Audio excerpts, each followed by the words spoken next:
गुरु भी सिखाता है। गुरु माँ हो सकती है, पिता हो सकता है, आपका शिक्षक हो सकता है, टीचर हो सकता है, कोई भी हो सकता है। तो दो लोग सिखाते हैं, एक तो गुरु सिखाता है और दूसरा कौन सिखाता है? समय। जब व्यक्ति गुरु की नहीं मानता तब फिर समय मनवा लेता है। जब व्यक्ति गुरु की नहीं सुनता तो समय की सुनना पड़ता है। एक बात बताओ, हनुमान जी कौन है? रावण के गुरु। हनुमान जी साक्षात शंकर के अवतार हैं और रावण के गुरु जी कौन है? शंकर जी। तो शंकर जी हनुमान बनकर गए ना रावण को समझाने। क्या रावण गुरु की बात सुना? जब रावण ने गुरु की बात नहीं सुनी तो समय ने ऐसे समझाया कि बाद में रावण को सब समझ में आ गई। लेकिन समय जब समझाता है तो अवसर मौका नहीं देता। समय गुरु सिखा करके इम्तिहान लेता है, गुरु सिखा करके इम्तिहान लेता है और समय इम्तिहान लेकर के सिखाता है। इसलिए कहते हैं गुरु की बात मानो, वरना फिर समय तो मनवा ही देगा। अच्छे अच्छों की हैकड़ी निकल गई, समय ने सबकी अकड़ निकाल दी। बोलो हाँ। इसलिए समय रहते अच्छे काम में लग जाओ, अच्छे कार्य कर लो। समय बड़ा बलवान है। बताओ इस संसार में सबसे बलवान कौन? कौन? समय बड़ा बलवान। समय इतना बलवान है कि जिस समय राम को राजा बनना था उसी समय राम को समय ने वनवास भेज दिया। हाँ या ना? क्यों मैया? जिस समय राम को राजा बनना था, ए मैया, ये कैमरा तुम्हारे पास से गुजरता था, हाथ काहे हिलाते हो? बिना हाथ हिलाए फोटो नहीं आएगी क्या? कथा सुनो मन लगा के, फोटो तो आ ही जाएगी। अब तुम अपने आप को टीवी पे देखना चाहते हो, देखना बुराई नहीं, टीवी पे फोटो आएगी।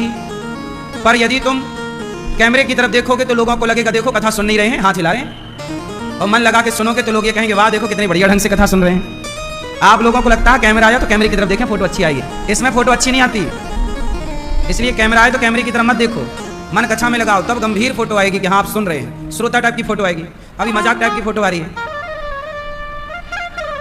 बोलो हाँ। श्रोताओं को गंभीर होना चाहिए, गंभीरता से कथा सुनना चाहिए।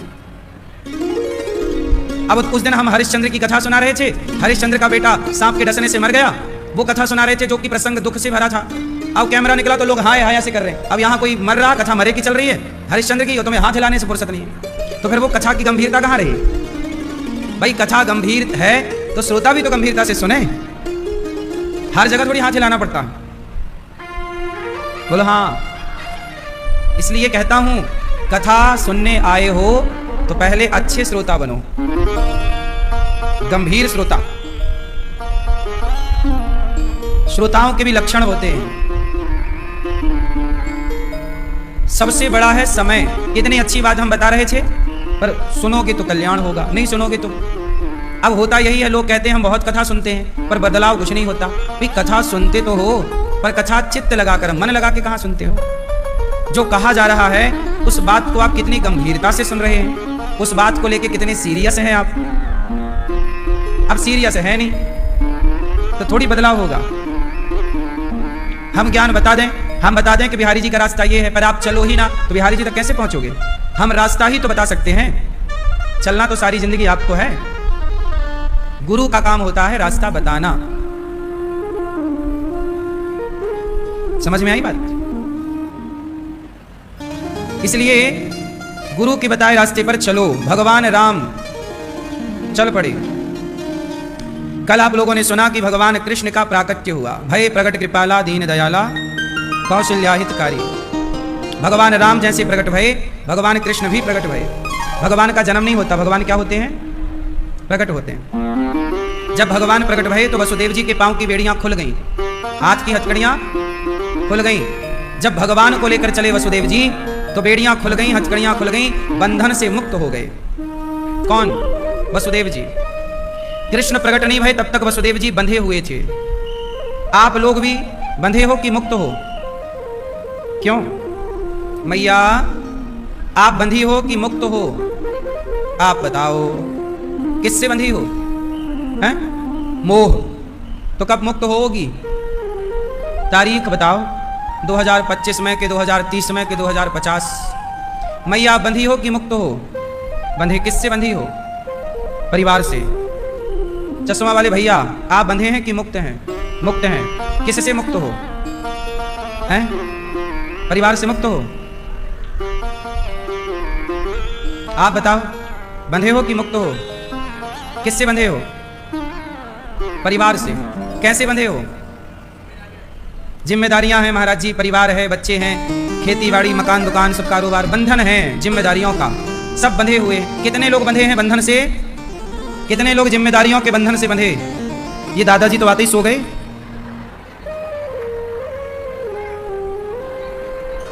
अब जागे हैं। जागो मोहन प्यारे। ठीक है,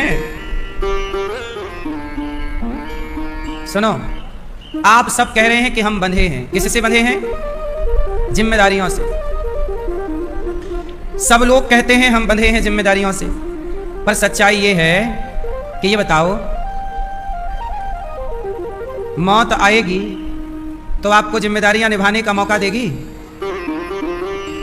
प्लेन हादसा हुआ, जितने लोग मारे गए वो सब भी तो जिम्मेदारियों से बंधे थे, पर जिम्मेदारियां निभाने ही तो जा रहे थे। लेकिन जिम्मेदारियां तो रह गईं, मौत बीच में ही आ गई। चलो, हो गई जिम्मेदारियां, चलो।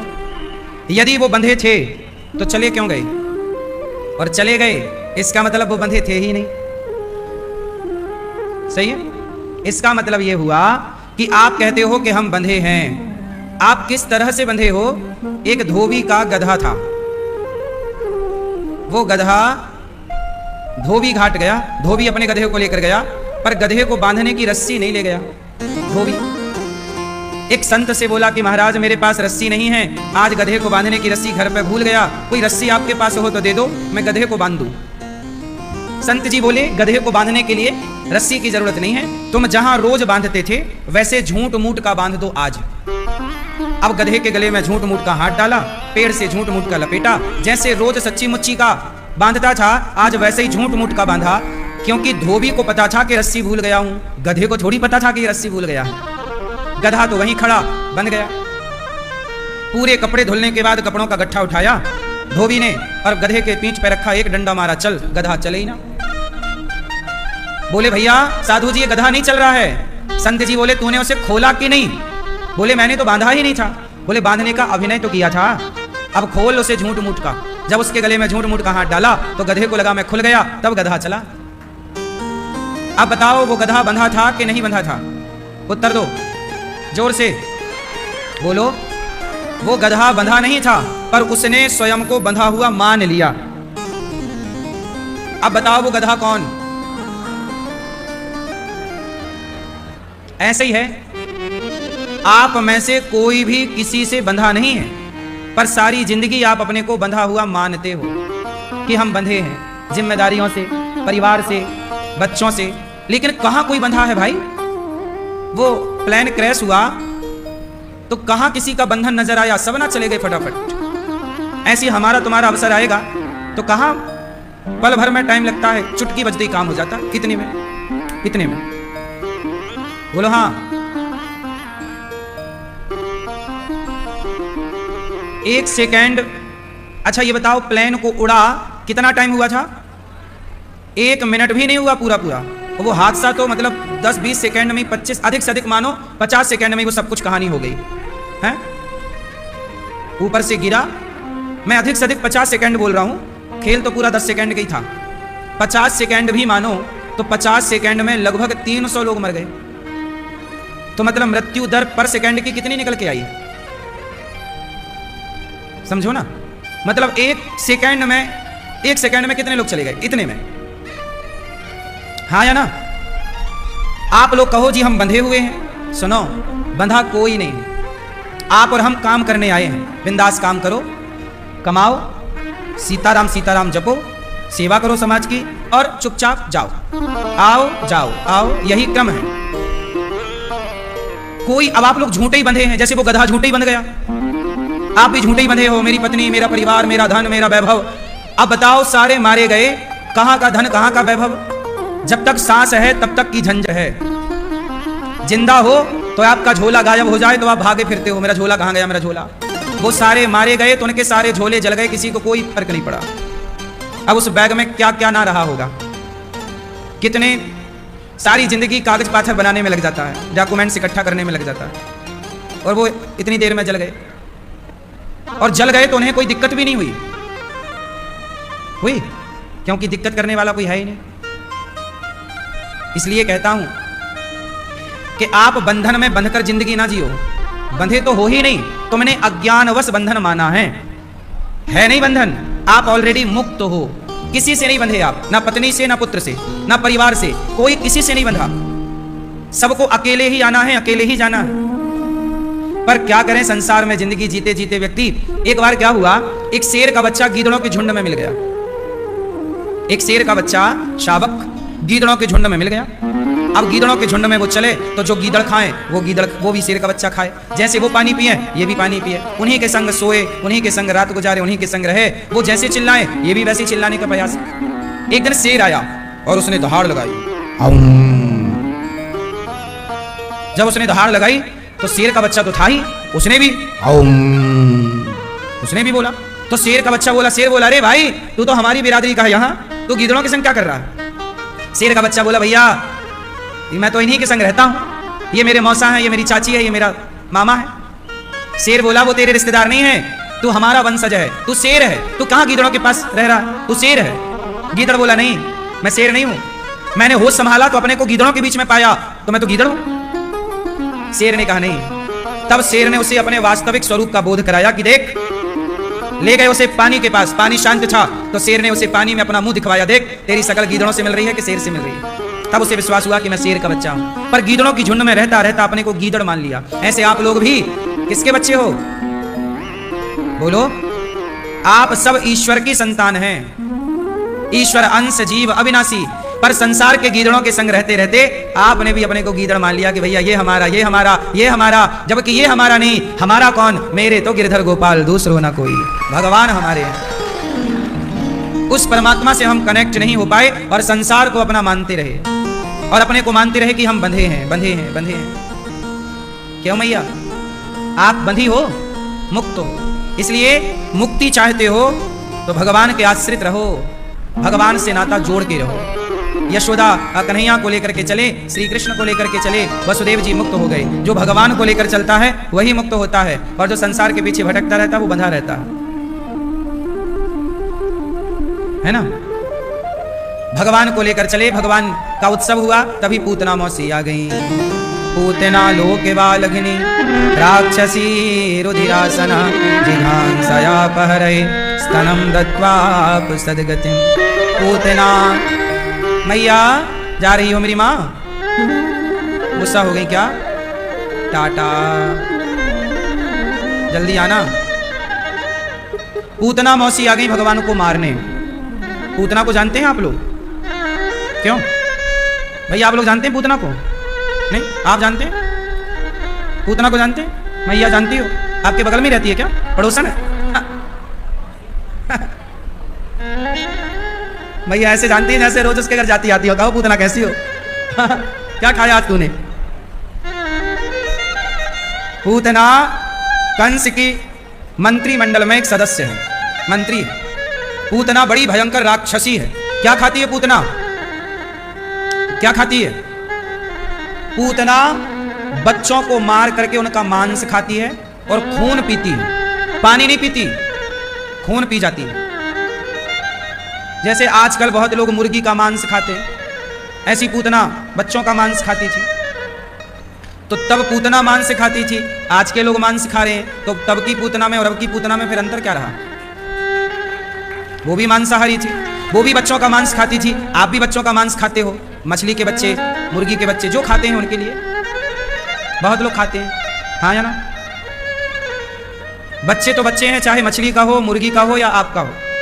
हर माँ को उसका बच्चा प्यारा है। क्या चिड़िया का बच्चा चिड़िया को प्यारा नहीं है? क्या मुर्गी का बच्चा मुर्गी को प्यारा नहीं है? बिल्कुल प्यारा है। तो पूतना बच्चों को खाती, खून पी जाती। आज भगवान को मारने आई तो भगवान ने पूतना को देखकर आंखें बंद कर ली। पूतना खड़ी है और भगवान ने नेत्र बंद कर लिए। पूतना बोली, हमें देखकर आंखें क्यों बंद कर लिया आपने प्रभु? तब भगवान बोले, पूतना तू बाहर से बड़ी सुंदर बनकर आई है, बाहर बड़ी सुंदर बनकर गई, बाहर से चमड़ी बड़ी सुंदर, रूप रंग, माया जानती थी ना तो रंग रूप बदल लेती थी। पर उसके भीतर कपट भरा है, बच्चों को मारती है, कृष्ण को मारने चली। भगवान बोले जिसका बाहरी रंग रूप सुंदर हो पर मन कपट से भरा हो, ऐसे लोगों को मैं देखना भी पसंद नहीं करता। इसलिए भगवान नेत्र बंद कर लिए। भगवान उसे कभी नहीं देखते जिसके भीतर कपट है। भगवान सदा उसे देखते हैं जो बाहर और भीतर से निर्मल है। निर्मल मन जन सो मोहि पावा, मोहि कपट छल छिद्र ना। भगवान निर्मलता को देखते हैं। किसे देखते हैं? बड़े निर्मल मन वाले को। भैया बताओ निर्मल मन किसका है? आप में से कितनों का मन निर्मल है? हाथ उठा के दर्शन दे दो। आपके अंदर कपट है कि नहीं? छल है कि नहीं? मोहि कपट छल छिद्र न भावा। ये छिद्र क्या है? निंदा, चुगली, तर्क, दोष। कुछ लोग दूसरों का दोष देखते रहते, इसकी कमी कितनी है, दोष क्या है, यही है छिद्र। तो भगवान कहते हैं मोहि कपट छल छिद्र ना भावा। क्या आपके अंदर कपट है, छल है, छिद्र है? फिर इसलिए कहते हैं मन को निर्मल करो। क्या करें मन को? निर्मल मन किसे कहते हैं? क्या करें कि मन निर्मल हो? कैसे निर्मल होगा मन? ये बताओ सफेद शर्ट वाले भैया, बताओ निर्मल मन करने के लिए क्या करें?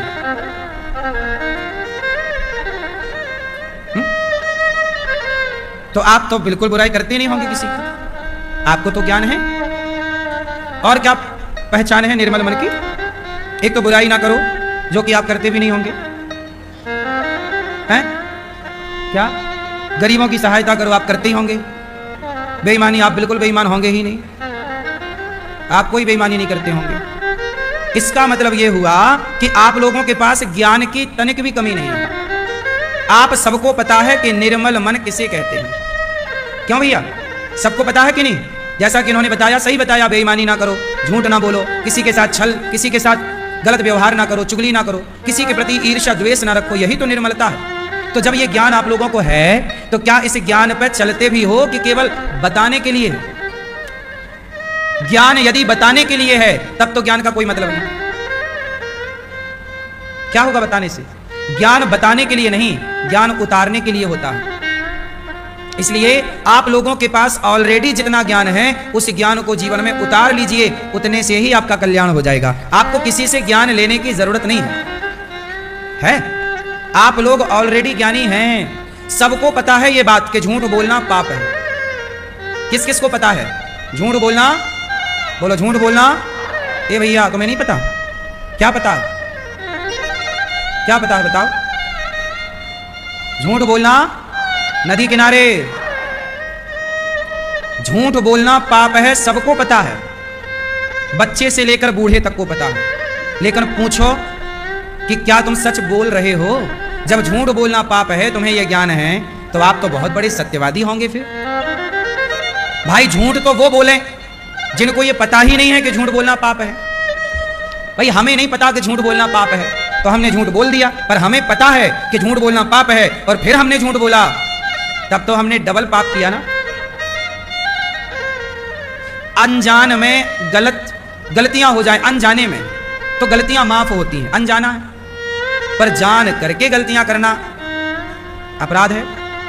इसलिए आप लोग समझिए, हमारे पुराणों में, वेदों में, और सुनो, केवल हिंदू, मुस्लिम, सिख, ईसाई, कोई भी धरती पर मजहब पंथ हो, सबके यहां यही लिखा है कि सत्य बोलना चाहिए। सत्य सबके लिए है, झूठ किसी के लिए नहीं है, चाहे हिंदू हो या मुसलमान। मुसलमानों को भी झूठ बोलने की इजाजत नहीं है, वो भले बोलें। हिंदू को भी झूठ बोलने की इजाजत नहीं है, भले आप बोलो। ईसाई को भी झूठ बोलने की इजाजत नहीं है, भले वो बोलें। झूठ कोई ना बोले, पर सबको पता होने पर भी लोग झूठ बोल रहे हैं, और थोड़ा मोड़ा नहीं, दिन भर झूठ बोल रहे हैं। बोलो हाँ। इसलिए मेरी माँ, बहुत सारी भागवत आपने सुनी, बहुत तीर्थ यात्रा किया, लेकिन आप सत्य के रास्ते पर तो चले ही नहीं। तो क्या होगा तीर्थ करने से? क्या होगा बहुत सत्संग करने से? आप किसी और को धोखा नहीं दे रहे हैं, आप खुद को धोखा दे रहे हैं। दूसरों का क्या बिगड़ना है? इसलिए कहता हूं, जिंदगी मिली है, सच बोल के जियो, सच पर चलो, झूठ से बचना। सबसे बड़ा पाप धरती का क्या है बताओ जरा, बोलो? नहीं असत्य सम पातक पुंजा, झूठ से बड़ा कोई पाप नहीं है। सत्य बराबर तप नहीं, झूठ बराबर पाप। जाके हृदय साच है, प्रभु ताके हृदय आप। सच्चाई है तो ईश्वर है, सच्चाई नहीं तो ईश्वर भी मन मंदिर में नहीं है। जो लोग कहते हैं ना कि भगवान तो हमारे भीतर रहते हैं, किसी से कहो बोले भगवान कहाँ, बोले हमारे भीतर, ये सब बातें ना करो, इससे कोई फायदा नहीं है, ये झूठी बातें हैं। सच्ची बातें क्या है? जिसके हृदय में सच है, जिसके भीतर सच्चाई है, उसके भीतर भगवान है। जो दिन रात झूठ की खेती करता हो, उसके भीतर भगवान का कोई काम नहीं है। इसलिए सच पर चलना सीखो। सजन रे झूठ मत बोलो, प्रभु के ना हाथी है ना घोड़ा है। इसलिए खेती करो हरि नाम की, साधु भाई खेती करो हरि नाम की। पूतना भगवान को मारने आई, भगवान ने पूतना का दूध पिया, थोड़ा जहर था जहर पिया, पूतना के प्राण पीने लग गए। पूतना चिल्लाई बालक छोड़ दो। भगवान बोले मौसी जी हम किसी को पकड़ते नहीं हैं, और पकड़ लें तो फिर कभी, भगवान किसी को पकड़ते नहीं है, और हमारे कन्हैया पकड़ लें तो फिर कभी। पूतना का उद्धार कर दिया, उड़ गई लेकर, भगवान ने प्राण पी लिए, धम्म से गिरी, बड़ी भयंकर शरीर वाली थी, कई पेड़ पौधे टूट गए। नंद बाबा कंस का कर चुका के लौटे, वसुदेव जी ने कहा जल्दी जाओ। तब वसुदेव जी ने जब बताया तो आए, तो कृष्ण को मैया उठाई, गैया के दूध से, गैया के पूंछ से नजर उतारी, और गैया की सेवा मैया ने कन्हैया से कराई। कोई भी जीवन में आधी व्याधि हो, कहते हैं गैया की पूंछ बच्चों के सिर से 7 बार घुमा दी जाए तो सारी नजर वजर हाय समाप्त हो जाती है बच्चों की। इसलिए गैया की पूंछ से ही यशोदा मैया ने 7 बार नजर उतारी। छोटे छोटे बच्चों को हाय चंद्रमा पहनाते हैं कि नहीं? हाय लिखा रहता है चांदी की, उसमें हाय चंद्रमा, ताकि किसी की हाय ना लग जाए। हाय मतलब नजर, हाय मतलब नजर लगती है कि नहीं? फिर इसलिए गैया की पूंछ से बच्चों को 7 बार सिर से पूंछ घुमाई जाए तो नजर कैसी भी हो उतर जाती है। मैया यशोदा ने यही किया कन्हैया के साथ। हमारे भारत में गाय की बड़ी कीमत है, बड़ी श्रद्धा है, बड़ा सम्मान है, पर आज के पढ़े लिखे बच्चे गाय को जानवर मानते हैं। बोले गाय क्या है, गाय को माता, गाय को माता कहते हैं तो लोग हंसते हैं, बोले पागल हो गए हो तुम, गाय माता कैसे हो सकती है? बोले गाय तो जानवर है। आज इतना पढ़ लिख गए ना लोग कि अपनी संस्कृतियों से, अपनी संस्कृति से नफरत करने लग गए। गलती किसकी है बताओ? इस देश में बदलाव कहां हुआ? उत्तर दो। ऐसा कैसे हो गया कि तुम्हारे हजारों पीढ़ी गाय को माता मानती चली आई और तुम्हारे आज के टपोरी बच्चे गाय को जानवर कहने लगे? 4 पुस्तक पढ़ के बोलते हैं ये तो गाय जानवर है, माता तो है नहीं, जबकि तुम्हारा पूरा खानदान 50 पीढ़ी से गैया की सेवा करते आए और माता मानते आए। ऐसा कैसे हो गया जरा बताओ? जानते हो क्यों हुआ? क्योंकि जब हमारे देश में मुगल आए और उसके बाद अंग्रेज आए, तो अंग्रेजों ने क्या किया? अच्छा, मुगलों के टाइम पर भी हमारे देश में नुकसान हुआ, पर मुगलों से हम लोगों को इतना नुकसान नहीं हुआ जितना नुकसान अंग्रेजों से हुआ। अंग्रेजों ने क्या किया? अंग्रेजों ने सारे गुरुकुल उजाड़ दिए और हमारे भारत की जो शिक्षा थी उस शिक्षा को समाप्त करके एक नई शिक्षा हम पर थोप दी, जिसे मैकाले की शिक्षा कहते हैं। मैकाले नाम का एक राइटर था, लंदन का, इंग्लैंड का। क्या नाम था? मैकाले। हमारे भारत में उसने ये जो शिक्षा आप पढ़ते हो बच्चों की, ये मैकाले ने लागू कराई। संडे की छुट्टी उसी ने लागू कराई, मैकाले के द्वारा, संडे की छुट्टी। और उसने वेदों को हटा दिया, पुराणों को हटा दिया, भगवत गीता को हटा दिया, भारत के मूल रीढ़ की हड्डी को, शिक्षा प्रणाली को हटा दिया और क्या थोप दिया? इंग्लिश, आधुनिक शिक्षा। जबकि आपको मैं बताऊं, इंग्लैंड में पहला स्कूल बना था 1809 में, 1809, 1812। पहला स्कूल इंग्लैंड में कब बना? 1809 और 1812 में। इस 9 और 12 के बीच में स्कूल की स्थापना इंग्लैंड में हुई। तो आप 1812 कह सकते हैं कि 1812 में पहला स्कूल बना इंग्लैंड में। जब इंग्लैंड में पहला स्कूल 1812 में बना, तब भारत में 7 लाख से ज्यादा गुरुकुल एक्टिव थे। ये ऑन रिकॉर्ड है, देख लेना, ये ऑन रिकॉर्ड की बात कर रहा हूं मैं। इंग्लैंड में एक संस्था बनी, इंग्लैंड में वो अपने धर्म का प्रचार करने के लिए कॉन्वेंट स्कूल की स्थापना की उन्होंने। कॉन्वेंट का मतलब क्या है? कॉन्वेंट स्कूल का मतलब है कि ईसाई लोग अपने धर्म का प्रचार करते हैं कॉन्वेंट स्कूल के द्वारा। जैसे हमारे यहाँ गुरुकुल है, गुरुकुल में वैदिक शिक्षा का प्रचार प्रसार होता है। जैसे मुसलमानों के यहाँ मदरसा है, जहाँ वहाँ मदरसों में मुसलमानों के मजहब का प्रचार करते हैं, वो पढ़ाते हैं। हम हिंदू लोग गुरुकुलों में अपने वेद पुराणों के बारे में पढ़ाते हैं। ऐसे ईसाई लोगों ने कॉन्वेंट स्कूल बनाया जहां पर वो अपने ईसाई मिशनरी को पढ़ाते थे, ईसाईयत को पढ़ाते थे। किसको पढ़ाते थे?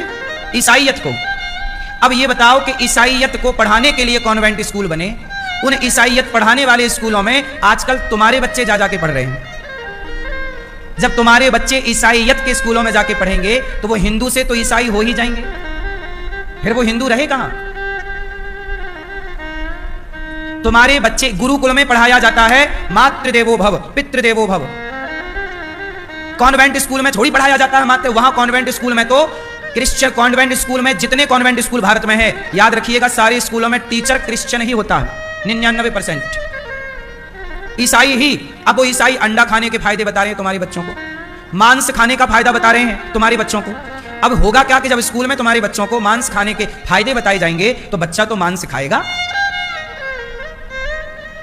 क्योंकि कॉन्वेंट स्कूल बने ही इसलिए थे कि भारत में कॉन्वेंट स्कूल खोलो और हिंदुओं के बच्चों को पढ़ाने के बहाने लाओ और उनका स्कूल में ही धर्म परिवर्तन कर दो। इसलिए आज का नौजवान बाहर से हिंदू है पर भीतर से ईसाई है। हाँ या ना?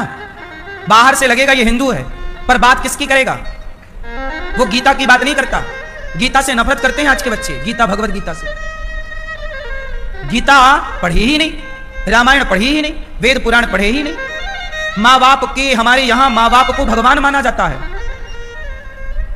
जबकि ईसाई स्कूलों में माँ बाप रिश्तों के प्रति, इसलिए देखो ना इंग्लिश में रिश्तों का कोई सम्मान नहीं है। किसी भी इंग्लिश देश में जाइए, कोई भी इंग्लिश देश अपने माँ के पांव धो के नहीं पीता, कोई भी इंग्लिश देश अपने माँ को भगवान का दर्जा नहीं देता। देता हो तो बताओ, देता है? बाप को भगवान का दर्जा देता है? इंग्लिश देशों में मैया क्या होता है सुनो, लड़की 18 साल की होती है और लड़का 18 साल का होता है तो वो अपने माँ बाप को छोड़ के आजाद हो जाते, जहां मन करे वहां जा। आज इसके संग लिव इन, वहां लिव इन चलता है, लिव इन। वहां शादी वादी नहीं करता कोई, आज इस लड़की के संग, कल उस लड़की के संग, परसों। ये वहां का कल्चर है। मैं लंदन गया, वहां सब देख के आया। वहां की जो परंपराएं हैं, वहां कोई शादी नहीं करता, शादी करते नहीं। और एक जिंदगी में उनकी 5-6 पत्नी तो हो ही जाती हैं। और स्त्रियों के भी 50-80 साल का बुढ़ा मर गया तो वो दूसरा बॉयफ्रेंड ढूंढ के ले आती है। विदेशों की नारियां कभी विधवा नहीं होती, विदेशों की स्त्रियां कभी विधवा नहीं होती। क्यों? क्योंकि वहां एक मर जाए तो दूसरा जिंदाबाद है। विधवा तो अपने भारत की स्त्रियां होती हैं, एक मर जाए तो उसकी विधवा रहकर जिंदगी गुजार लेंगी, पर पराये पुरुष के बारे में, पराये पुरुष की तरफ देखेंगी नहीं, सोचेंगी नहीं। यह परंपरा भारत की है केवल। अब आज की लड़कियां, लड़के कॉन्वेंट स्कूल में पढ़ते हैं, इसलिए 18 साल के होने के बाद आज भारत में तो लंदन से ज्यादा लिव इन चल रहा है। बोलो हाँ, लंदन की महिलाएं तो फिर भी अब भारतीय संस्कृति को समझने लग गई। आज देख लीजिए वृंदावन में कितने अंग्रेज आते हैं, उनकी महिलाएं तिलक लगाती हैं, उनकी महिलाएं गीता पढ़ती हैं, उनके बच्चे धोती पहनते हैं और कंठी तुलसी माला पहनते और भगवान का नाम जपते हैं, अंग्रेज लोग। और हिंदुओं को देख लो, तुम्हें तिलक लगाने में शर्म आ रही है, तुम्हें तुलसी की माला पहनने में शर्म आ रही है, तुम्हें बच्चों को गीता पुराण, गीता भागवत रामचरितमानस पढ़ाने में शर्म आ रही है, मुसलमान को टोपी लगाने में कोई शर्म नहीं है, तुम्हें अपनी संस्कृति का पालन करने में शर्म आती है। गुड मॉर्निंग, गुड आफ्टरनून तो बड़े गर्व से बोलते हो, पर राधे राधे, जय श्री मन्नारायण, जय श्री कृष्णा बोलने में शर्म आती है भारत के लोगों को। अरे ये क्या तुम ले आए पुरानी बातें। जब आप लोग अपनी संस्कृति का सम्मान नहीं करोगे तो आपकी संस्कृति का सम्मान पाकिस्तान करेगा क्या? कि लंदन वाले करेंगे? कि अमेरिका वाले करेंगे? आप अपनी संस्कृति को प्यार करते ही नहीं। आप पैंट शर्ट पहनते हो, इतनी गर्मी है पर पहने हो जीन्स। जीन्स कितना मोटा कपड़ा होता है। तुम्हारे बाप दादे क्या पहने थे? धोती, धोती बिल्कुल कॉटन की पतली सी। तुम्हारे बाप दादे जब इस देश के लिए लड़े थे तो पैंट शर्ट पहन के लड़े थे कि धोती कुर्ता? बोलो जोर से। भारत का पहनावा क्या है?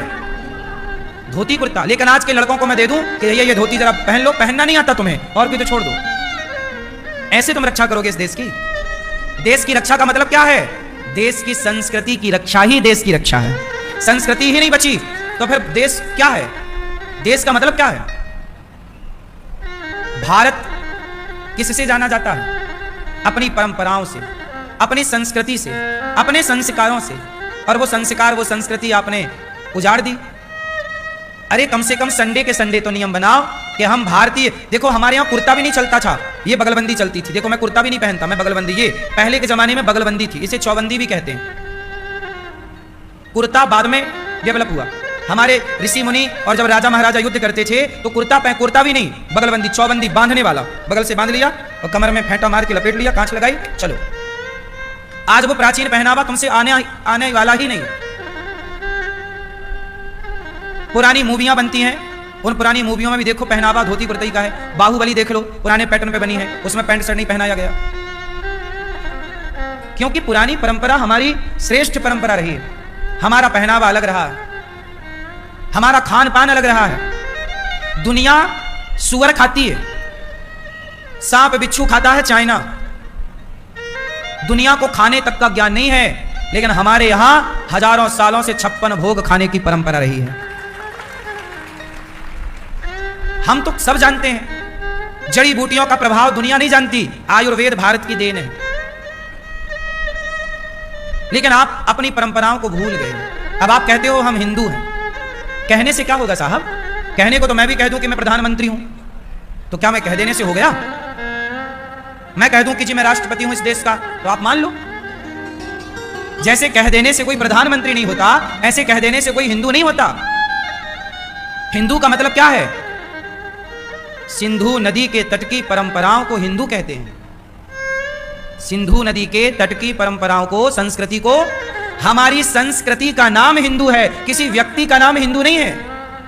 हाड़ मांस के शरीर का नाम हिंदू नहीं है। हमारी वो प्राचीन परंपराएं, जिन परंपराओं में माता को भगवान कहा जाता, मातृ देवो भव, इन परंपराओं का नाम हिंदू है। जो इन परंपराओं को माने वो हिंदू है। जो मां को भगवान अतिथि देवो भव, मातृ देवो भव, पितृ देवो भव, वसुधैव कुटुंबकम, इन परंपराओं को जो फॉलो करे वो हिंदू है। हिंदू का मतलब ये नहीं कि जी आप खड़े हो गए हम हिंदू हैं। काय बात के हिंदू है? धोती पहनना आती है तुमको? धोती पहनना तुम्हें आती नहीं है, अपनी परंपराओं का ज्ञान नहीं है, और कहने चले हम हिंदू हैं। दिन भर झूठ बोलते हो, दिन भर तुम मांस खाते हो। हिंदू किसे कहते हैं? हिंदू बोलो, बोलो दू। जो हिंसा से दू मतलब दूर रहे, जो हिंसा से दूर रहे वो हिंदू है। हिंसा दू, हिंदू दू मतलब दूर रहे। किससे दूर रहे? हिंसा से। जो हिंसा से दूर रहे वो हिंदू है। आजकल का तो दिन भर वो चिकन मटन खा रहा है, वो कह रहा मैं हिंदू हूं। हिंदू शब्द का अर्थ तो जानो, समझ में आई? हिंसा से दूर, दू मतलब दूर रहे, हिंदू। अब लोग कह रहे हैं हम हिंदू हैं, लोग कह रहे हैं हिंदू राष्ट्र। अरे हिंदू राष्ट्र तो बन जाएगा, बड़ी बात नहीं है। पहले हिंदू की गली तो बना लो, मोहल्ला तो बना लो, गांव तो बना लो, अपना घर बना लो पूरा हिंदू। आपके घर में 4 लोग हैं, एक शाकाहारी है तो 3 मांसाहारी हैं, तो तुम्हारा घर ही तो हिंदू का घर नहीं है। हाँ या ना? तुम तिलक लगाते नहीं, चले हिंदू राष्ट्र। हिंदू राष्ट्र कैसे बनेगा? जब सारे लोग अपनी अपनी परंपराओं को प्यार करेंगे, परंपराओं का सम्मान करेंगे, तब ना जाके हिंदू राष्ट्र होगा। आज आप पूछ लीजिए किसी हिंदू से कि भैया गीता का एक श्लोक बता दो, नहीं आता। रामचरितमानस की एक चौपाई बता दो, नहीं आती। पर किसी मुसलमान से पूछना कि भैया कुरान की जरा 2-4 आयत बता दो, वो बच्चा भी बता देगा। नमाज करता है ना? नमाज पढ़ता है? सब ईसाई लोग संडे को चर्च जाते हैं सारे, बोलो हाँ। मुसलमान शुक्रवार को मस्जिद जाते हैं सारे, बोलो हाँ। नियम है। तुम्हारे बच्चे किस दिन कहां जाते हैं? शनिवार तक तो जाते हैं, सोमवार से शनिवार तक स्कूल, और संडे को जाते हैं पार्क, कुल्फी खाने, आइसक्रीम खाने। तुम्हारे बच्चों को कुछ भी संस्कृति का ज्ञान नहीं है। कौन देगा? माँ बाप दो, आप दो ना, पढ़ाओ। इसलिए मैं काले ने भारत की पूरी शिक्षा प्रणाली बिगाड़ दी। आज भी वही संडे को हम फॉलो कर रहे हैं। आज भी हम लोग मैं काले की शिक्षा को फॉलो कर रहे हैं, जबकि मैं चाहता हूं कि एक स्कूल ऐसा हो। ये दास अनिरुद्ध, आप सब आशीर्वाद और सहयोग दोगे तो मैं एक स्कूल बनाऊंगा जो CBSE का सीबीएसई बोर्ड का तो होगा, जहां बच्चों को आधुनिक आज की पढ़ाई तो पढ़ाई जाएगी। इंग्लिश मीडियम तो होगा, लेकिन इंग्लिश के साथ, आधुनिक शिक्षा के साथ मैं बच्चों को संस्कारवान बनाना चाहता हूं। संस्कार भी पढ़ाए जाएं। मैं एक ऐसा स्कूल बनाऊंगा कक्षा 1 से लेकर 12वीं तक, और बना के उसे बच्चों को संस्कारवान बना के समाज को बताऊंगा कि ऐसा भी हो सकता है। सरकार बिल्कुल ध्यान नहीं दे रही है शिक्षा पर, पूरा खेल शिक्षा से है। मैं जैसा पढ़ूंगा वैसा आचरण करूंगा। मैंने पढ़ाई गुरुकुल में की है, इसलिए आप सबके प्रति श्रद्धा और सम्मान का भाव रखता हूं। मैं भी स्कूलों में पढ़ता तो स्कूल में पढ़ा बेटा अपने बाप का सम्मान नहीं करता। यह स्थिति आज के स्कूलों की है। बोलो हाँ, 100 में से 95 बेटा अपने बाप का सम्मान नहीं करता। 5% बेटे संस्कारी होंगे तो मैं उन्हें प्रणाम करता हूं। 95% बेटा अपने बाप का सम्मान नहीं करता, अपनी मां का सम्मान नहीं करता।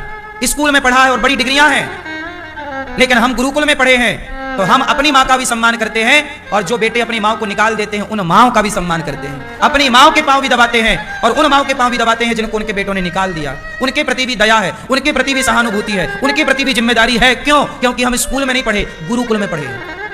ये गुरुकुल की शिक्षा का प्रभाव। गौरी गोपाल में ये दास अनिरुद्ध पर आप लोग जो देखते हैं, मुझ पर स्कूल की शिक्षा का प्रभाव नहीं है, मुझ पर गुरुकुल की शिक्षा का प्रभाव है। मैं स्कूल में नहीं पढ़ा ज्यादा, स्कूल में 10वीं तक ही पढ़ा हूं। इसके बाद मैंने आगे की पढ़ाई गुरुकुल में की है। तब ये सारी सेवाएं हो रही हैं। स्कूल में पढ़ने वाला तो केवल गाड़ी बंगले का शौक रखता है, आगे कहां से परवाह किसी की। स्कूल में पढ़ने वाले लड़के केवल अपना सोचते हैं। जो लड़की पसंद आई भाग गए उसके साथ, जो लड़का पसंद आया भाग गए। वो अपने माँ बाप की इज्जत सम्मान, माँ बाप के बारे में नहीं सोचते। माँ बाप जाए कैसे भी। कोई बोला बेटा तेरा बाप मर जाएगा, तो उस लड़की के संग गया तो तेरे बाप के बड़े सपने हैं, समाज में तेरे बाप की बड़ी इज्जत। बोले बाप मैं प्यार करता हूं लड़की से, उसे कोई फर्क नहीं पड़ता कि बाप मरे जिए, उसके सम्मान कोई तू मर। कहां इज्जत करते हैं स्कूल वाले बच्चे अपने बाप की? 95% बोल रहा हूं, सबके लिए नहीं है। 5% बच्चे अच्छे भी हैं, पर दर कितनी कम है। स्कूल में पढ़ने वाले बच्चे कैसे होते हैं? स्कूल में पढ़ने वाले ही तो, पहले की स्त्रियां कहां अपने पति का मर्डर करती थी, और पहले के पुरुष कहां अपनी पत्नी का मर्डर करते थे। आजकल तो स्कूल में पढ़े बच्चे मर्डर करने में माहिर हैं, मर्डर तक करते हैं। बोलो हाँ, मर्डर की प्लानिंग रच लेते हैं, पता नहीं कहां पढ़ लेते हैं। हम लोग तो चींटी ना मारे, हमसे चींटी नहीं मरती, डर लगता हाथ कांपते चींटी मारने में। तुम्हारा बाप जो अनपढ़ था वो चींटी नहीं मार पाया बेचारा जिंदगी भर, और तुम आदमी निपटाने लग गई या निपटाने लग गए। ये पढ़ाई है तुम्हारी, ये शिक्षा का स्तर है, 21वीं सदी की शिक्षा है ये। तुम्हारी मां गोबर उठाती थी गाय का तो कहते थे अनपढ़ गंवार है, और तुम कुत्ते की पट्टी उठा रही हो तो कह रही हो हम मॉडर्न हैं, मॉडर्न जमाने के। तो तुमने क्या पाया? गैया के गोबर से कुत्ते की पट्टी तक आ गई। तो तुम्हारी दादी अनपढ़ अच्छी थी जो गैया का गोबर उठाती थी। बोलो हाँ, तुम्हारी दादी अनपढ़ थी तो सत्तू बनाती थी तुम्हारे लिए, जिससे तुम्हारी सेहत में कोई नुकसान नहीं था। आज के मॉडर्न पढ़े लिखे लोग पिज्जा बर्गर खाते हैं जो शरीर के लिए जहर है। इतने विकसित हो गए हैं आप लोग। सत्तू से एक नुकसान बता दो और पिज्जा बर्गर से एक फायदा बता दो, बता सकते हो? भारत की परंपराएं सत्तू खाने की रही हैं। सतुआ खा खा के लड़े हैं युद्ध।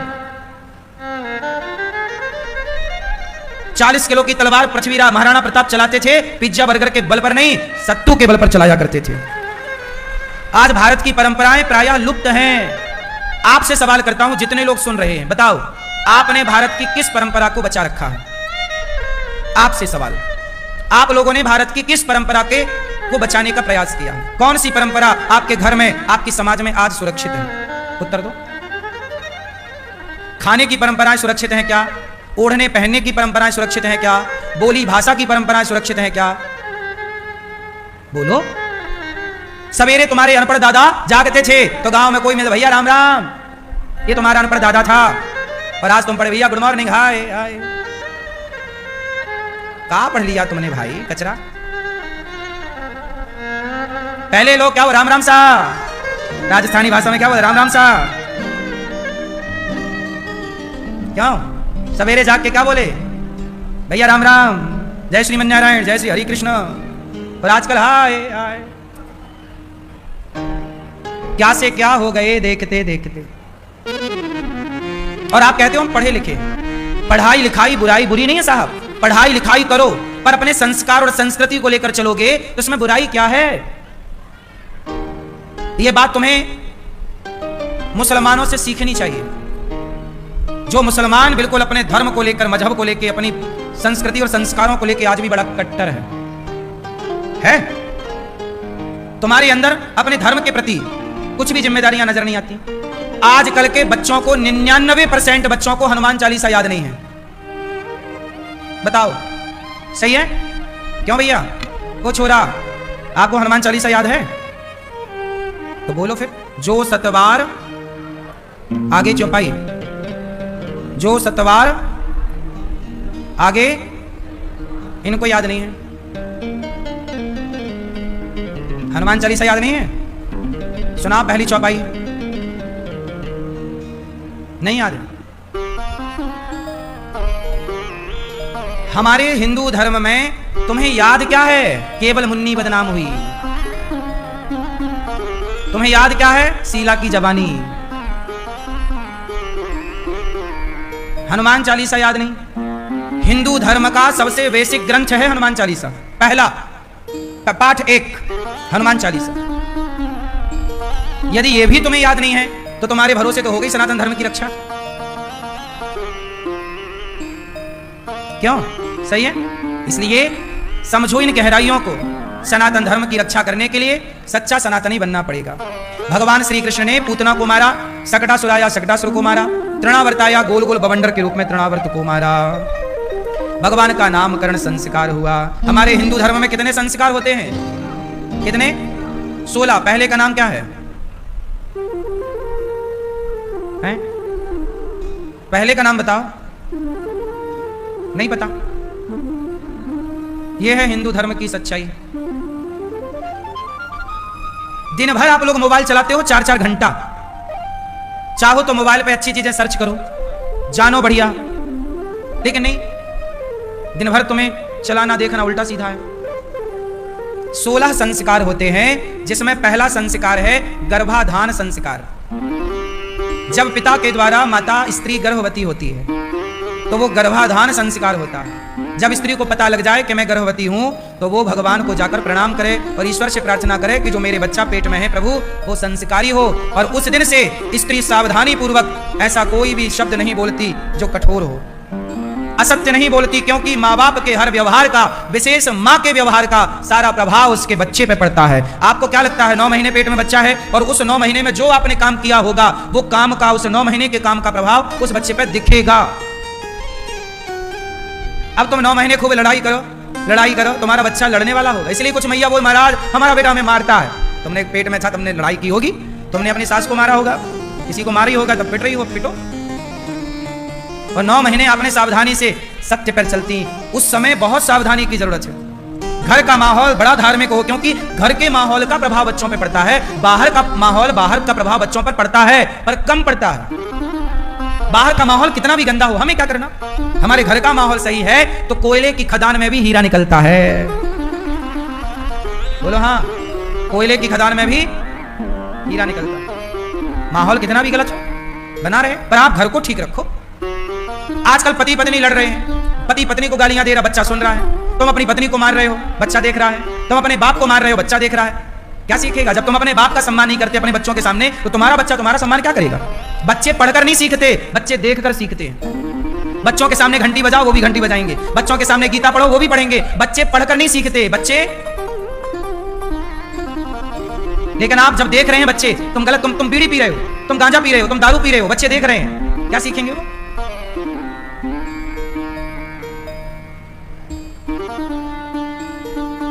एक लड़की मेरे पास आई, देखो ये बात मुझे बताना नहीं चाहिए, फिर भी मैं बता रहा हूं, बहुत मर्यादा में रह के, आप समझ लेना, मैं ढक के बताऊंगा ये बात, बस आपको समझना है।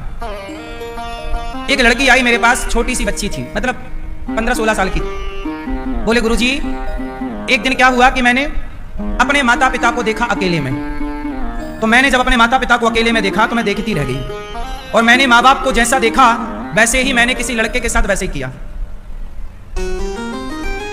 वो लड़की थी, जो उसने देखा उसे लगा कि यार ऐसा भी होता है, अपन भी करके देखो, ऐसे में क्या हो रहा है, भाई माँ बाप कर रहे हैं तो बढ़िया ही होगा। तो उसने अपने पर ट्राई किया, अपने रिश्तेदार के लड़के के साथ वैसे ही किया। क्या मतलब हुआ? इसलिए हमारा धर्म कहता है कि बच्चे बड़े हो जाएं तो बाप और मां को भी मर्यादा में रहना चाहिए। अब तुम्हारी बेटी सब समझने लग गई है, अब तुम्हारे बेटा सब समझने लग गया है। तुम पति पत्नी भले हो, पर पति पत्नी घर के भीतर भी मर्यादा में रहो, क्योंकि घर की मर्यादा बिगड़ेगी तो वो देख रहा है बच्चा, और उस पर सब प्रभाव पड़ रहा। वो बोले भले कुछ ना, वो तुमसे क्या बोलेगा? लेकिन ये छोटी छोटी बातें हैं। इसलिए हमने कथा में कई बार ये बात कही है कि जब बच्चे बड़े हो जाएं, समझदार हो जाएं, तो माता पिता को भी भोगी बनकर नहीं, परम योगी बनकर के रहना चाहिए। बहुत गई, अब बहुत तो सुख ले लिया संसार का, अब थोड़ा आप मर्यादा में रहो। पति पत्नी को भी तो मर्यादा में रहना चाहिए। अब आजकल संसार में एक दूसरे का हाथ पकड़ के डोल रहे हैं, ऐसे छोड़ ही नहीं रहे हाथ। अरे भैया कमरे के भीतर पकड़ लेना हाथ, संसार में तेरे देख रहे हैं लोग, अच्छा नहीं लग रहा है। हर चीज सब जगह अच्छी नहीं लगती साहब। अब तुमने मर्यादाएं बेच खाई तो हम क्या करें? आजकल तो लड़का लड़की शादी के पहले फोटो खिंचाते हैं, गलत गलत। वो इसके गले में हाथ डाला, वो उससे चिपका है, ऐसे फोटो बाद में लगाते हैं शादी में। संसार देख, शादी के पहले तुम चिपक रहे हो। मतलब तुम्हें अच्छा लगता होगा, पर एक सभ्य समाज में ये शोभा नहीं देता। अरे सारी जिंदगी तो तुम्हें संग ही रहना है, कोई थोड़ी घुस रहा है बीच में। पर कुछ चीजें मर्यादाओं की है, सारी फोटो सबको नहीं दिखाई जाती। पति पत्नी के रिश्ते पति पत्नी जाने, तीसरे को बताने की क्या जरूरत है? बोलो मेरी माँ, तुम पति पत्नी बनने वाले हो, शादी होने वाली, अच्छी बात है, पर तुम दुनिया को क्यों बता रहे हो कि तुम ऐसे चिपक रहे हो? क्या पाओगे? दुनिया देखेगी तो होगा क्या? और इतना चिपकने के बाद भी साल भर बाद तलाक हो ही जाता है। पहले के लोग तो नहीं खिंचाते थे फोटो और सारी जिंदगी रिश्ता चलाते थे। आज तुम जितना चोचला कर रहे हो ना, चोचले कर रहे हो, उतने तुम्हारे रिश्ते कमजोर हैं, क्योंकि बेसिक बुनियादी कुछ है ही नहीं, सब ऊपरी ऊपरी है। बोले ये बात सही है कि गलत? शादियों में पंपलेट्स वो लगवा देते हैं रास्ते भर में, वो लड़की लड़के ऐसे ऐसे फोटो खिंचा। किससे बता रही हो ये? शादी के पहले किसी मर्द के संग भले वो होने वाला पति हो, पर मर्यादा है। मतलब मर्यादा बेच खाए लोग। तुम्हारा जेठ देख रहा है, संसार देख रहा है, बताओ कोई मर्यादा नाम की चीज ही नहीं। जिस देश में मर्यादा को समझाने के लिए राम प्रकट हुए और मर्यादा पुरुषोत्तम कहलाए, वो देश, मर्यादा का देश आज अमर्यादित हो रहा है। कहीं तो तुम्हारी मर्यादा नहीं दिख रही है, कहीं मर्यादा नहीं है, क्या करोगे? इसलिए मर्यादा सबके लिए, इसलिए हमारे राम काय के लिए प्रकट हुए? मर्यादा पुरुषोत्तम। मर्यादा ना जाए, ना पति पत्नी की। सुनो, पति पत्नी भी मर्यादा में रहो। ऐसा नहीं है कि तुम पति पत्नी हो तो कुछ भी करो, कहीं भी करो, नहीं। मर्यादाएं, मर्यादा सबके लिए है।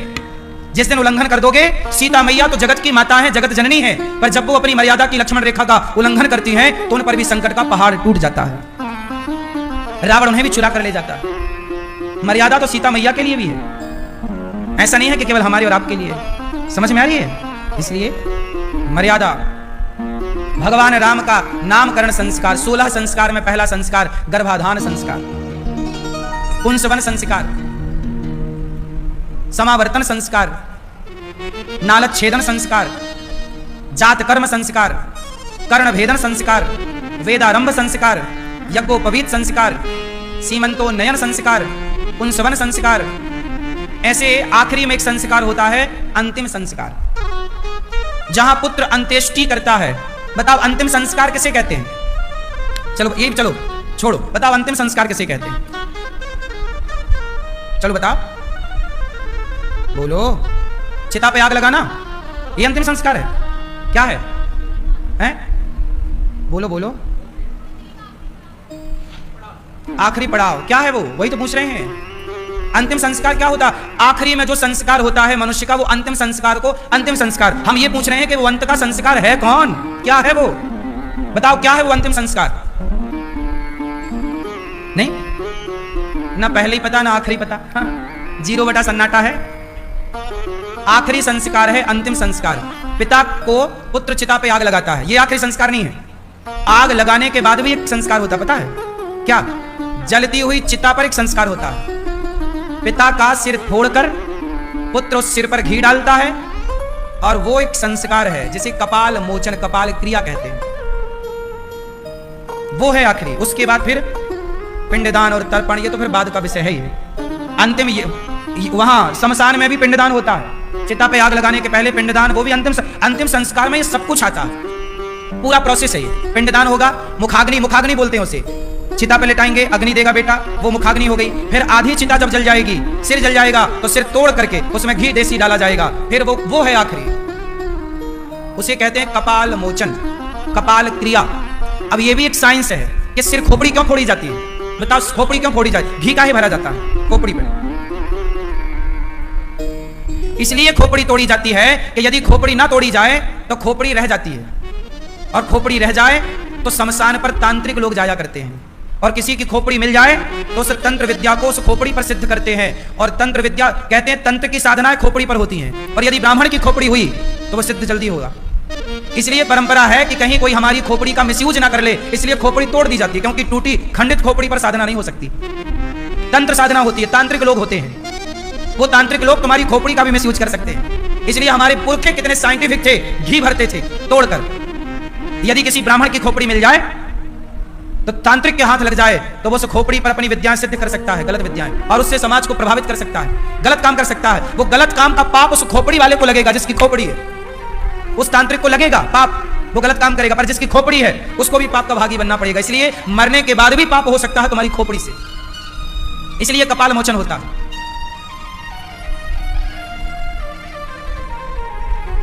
यह है सनातन धर्म, साइंस हर जगह है। इसलिए पहला संस्कार गर्भाधान, पेट में आना, और आखिरी संस्कार कपाल मोचन, अंतिम संस्कार। ये है 16। मधुर बोलना भी एक संस्कार है, नम्रता का भाव रखना भी एक संस्कार। ये संस्कार अतिरिक्त है, एक्स्ट्रा। आपका अच्छा बिहेव, अच्छा बर्ताव, ये भी तो संस्कार ही है। तो भगवान थोड़ा बड़े भये, और भगवान ने बड़े होकर के बाल लीलाएं की। यशोदा मैया का पुत्र है, नाम रखा कृष्ण। रोहिणी मैया के पुत्र का नाम रखा राम। तो कलुआ बलुआ, कृष्ण और राम, बलराम। भगवान थोड़ा बड़े हुए, माखन चोरी कर रहे हैं, मटकी तोड़ रहे हैं, खा रहे हैं। गोपियां शिकायत कर रही हैं, मैया तेरे लाला ने आज माखन खाई लियो, मटकी तोड़ दैया दारी के ने। मैया बोली, चोरे लाला तेने मटकी तोड़ी ना? मैया मैंने मटकी ना तोड़ी। अरे दारी के तो सखियां शिकायत करवे की ताई तो आई हैं, तेने मटकी तोड़ी होगी। मैया मैंने मटकी ना तोड़ी। ये सखी मेरे गाल पकड़ पकड़ के कहे कि ए मैया कन्हैया मेरे से ब्याह करेगो, मोते ब्याह करेगो। अब मैया तू ही बता, मैं इतना छोटो सो छोरा हूं तेरो, मैया से ब्याह कैसे करूंगो? इतनी बड़ी छोरी है। अब गोपियां हंसवे लगी, मैया तेरो कन्हैया एक नंबर को झूठो है। कन्हैया बोले, हाँ मैं झूठो हूं, तू हरिश्चंद्र है सत्यवादी। मैया बोली, सो तो ये बता कन्हैया कि तो गोपियन के घर जाए काहे को? अरे मैया यो मत पूछ। कन्हैया माखन चुराते हैं। क्यों चुराते हैं जरा बताइयो। नहीं बताओगी मैया, गुस्सा हो क्या? भगवान माखन क्यों चुराते हैं? क्यों माखन इसलिए चुराते हैं क्योंकि भगवान मनुष्य की लीला कर रहे हैं। और माखन इसलिए चुराते हैं क्योंकि भगवान को पता था कि कलयुग के बच्चे पिज्जा बर्गर खाएंगे और समय के पहले बुढ़े हो जाएंगे। इसलिए भगवान ने कहा, भैया पिज्जा बर्गर ना खाना, मक्खन खाओ, इसी से तुम्हारी भलाई है। बच्चों को क्या खाना चाहिए? दूध दही। क्या खाना चाहिए? दूध दही खाओ, मक्खन खाओ, घी खाओ, स्वास्थ्य बढ़िया रहेगा। तो भगवान ने माखन चोरी, गोपियों के घर जाएं, छींके से मक्खन निकालें, मटकी तोड़ दें, सारू मक्खन खाएं। गोपियां शिकायत करने आए, वत्सान मुंचन क्वचिद समय क्रोध से संजाते हासा स्तेयं स्वादवत्यथ दधिपयः कल्पितै स्तेययो गई। छोटे छोटे बछड़ों को भगवान खूंटे से खोल देते हैं, सारे बछड़े जाते हैं, गैया का दूध पी आते हैं। गोपियां कहती हैं, मैया तेरे लाला ने सारे बछड़ों को खोल दिया, सारा दूध पी लिया। तो मैया बोली, जब दूध पी लिया तो तुम जाके गैया धो लिया करो। बोले, मैया ऐसे समय पे बछड़ा खोला आ समय जब गैया धोने का समय नहीं होता। मैया बोली कि जरा लाला पर तुम गुस्सा कर दिया करो, या को डांटो करो। मैया गोपियां बोली, मैया जब हम तेरे लाला को डांटें तो ये हमारी तरफ देख के ही करके हंसे, और या की मुस्कान पे हम बारी बारी जाएं और सबरो गुस्सा हमारो बह जाए। कन्हैया की मुस्कान ऐसी है कि मुस्कुराएं तो सारो गुस्सा गायब हो जाए। गोपियां शिकायत कर रही हैं, पर भगवान मुस्कुराएं तो सब भूल जाते हैं।